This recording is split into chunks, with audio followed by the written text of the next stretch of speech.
And back to the light bulb moment, David.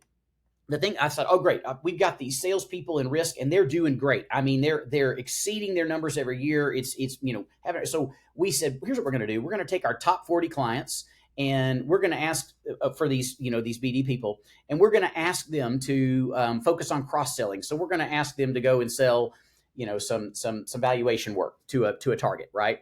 Well, what happened, David, was these very, very successful salespeople with a track record of success failed epically.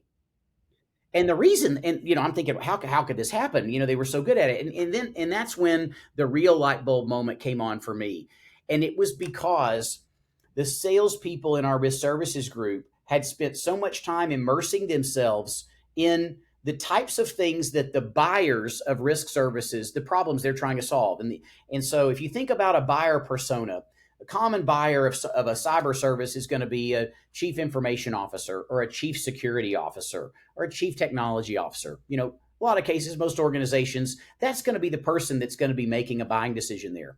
And so those salespeople, they had immersed themselves in the types of problems that are facing those people, and they knew the nomenclature. They knew, they go to the trade shows where they hang out. They're at the conferences, and they even know the bars where they hang out, right? And so they're hanging out in that area. And so it was very easy for them when they met someone to quickly, credentialize themselves and then work towards getting us an at-bat, an opportunity.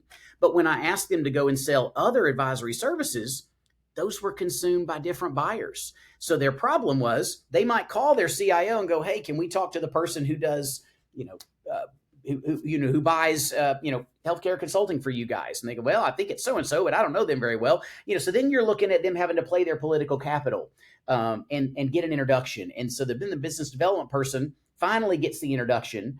Then they've got to fully credentialize themselves. They have to explain who our firm is, because maybe, this business unit's never worked with us, and work their way back down the chain. And so that was why it came to a screeching, kind of that whole process came to a screeching halt. And it was as a result of that as we were planning out our go-to-market strategy for our centralized business development team, David, that we realized that our focus needs to be less on looking at just industry, but really thinking about the types of buyers, the buyer persona.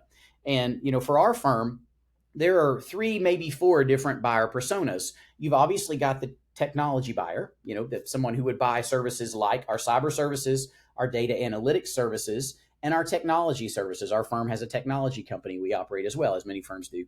And so that's an example of, that buyer. Salespeople focused on that, they can sell to that buyer. Then you've got your financial buyer, and there's a set of services that person is going to be more interested in hearing about. And so, we can position those. And then our firm works a lot with lawyers and law firms. And, we get a lot of referrals and things like that. And that's a different animal as well.